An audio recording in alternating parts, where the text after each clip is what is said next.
സുഹൃത്തുക്കളെ, ഭൂമിയിൽ മണ്ണിൽ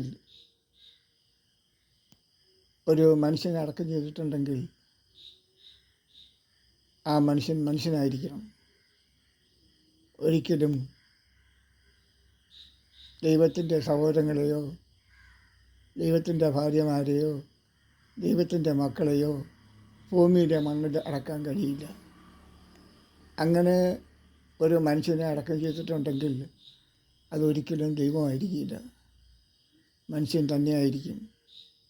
ജീവജാലങ്ങൾ അടക്കം ചെയ്തിട്ടുണ്ടെങ്കിൽ അത് ജീവജാലങ്ങൾ തന്നെയായിരിക്കും.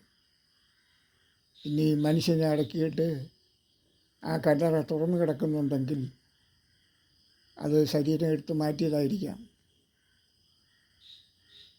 അല്ലാതെ മനുഷ്യനെ അതെന്ത് സംഭവിച്ചു, എങ്ങനെ തുറന്നു കിടക്കുന്നു എന്നുള്ളതിനെക്കുറിച്ച് പല കഥകളും സൃഷ്ടിക്കാൻ മനുഷ്യന് കഴിയും. പല സങ്കല്പങ്ങളുണ്ടാക്കാനും മനുഷ്യന് കഴിയും. മനുഷ്യൻ കണ്ടു എന്ന് വരെ പറയാനുള്ള കഴിവും മനുഷ്യനുണ്ടാകും. മനുഷ്യന് ദൈവത്തിനെ ഒരിക്കലും ഭൂമിയിലെ മണ്ണിലടക്കാൻ കഴിയില്ല.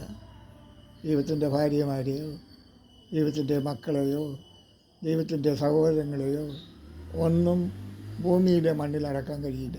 ഭൂമിയിലെ മണ്ണിലടക്കിയ എല്ലാവരും മനുഷ്യരാണ്. ഒരിക്കലും അവർക്കൊരു പ്രത്യേകതയുണ്ടാവില്ല. അവർ പല കഥകളും പറയും. ദൈവത്തിൻ്റെ അടുത്തു നിന്ന് വന്നെന്നോ ദൈവത്തിൻ്റെ മക്കളെന്നോ ഒക്കെ പറഞ്ഞേക്കാം. അതൊന്നും വിശ്വസിച്ച് അവരുടെ മനുഷ്യൻ്റെ സാധാരണ മനുഷ്യൻ്റെ നല്ലൊരു മനുഷ്യൻ്റെ ഉപദേശങ്ങൾ മാത്രമായിരിക്കും നാം കേൾക്കുന്നതും അവരിൽ നിന്ന് നാം അനുഭവിക്കുന്നതും കേൾക്കുന്നതും ഒക്കെ.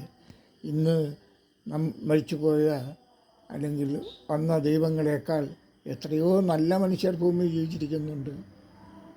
അവരെക്കാൾ നല്ല ശ്രേഷ്ഠമായ മനുഷ്യരിന്ന് ഭൂമിയിൽ ജീവിച്ചിരിപ്പുണ്ട്.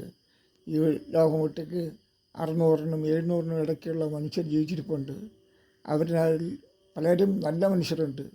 ദൈവങ്ങളെക്കാൾ നല്ല മനുഷ്യരിന്ന് ഭൂമിയിൽ ജീവിച്ചിരിപ്പുണ്ട്.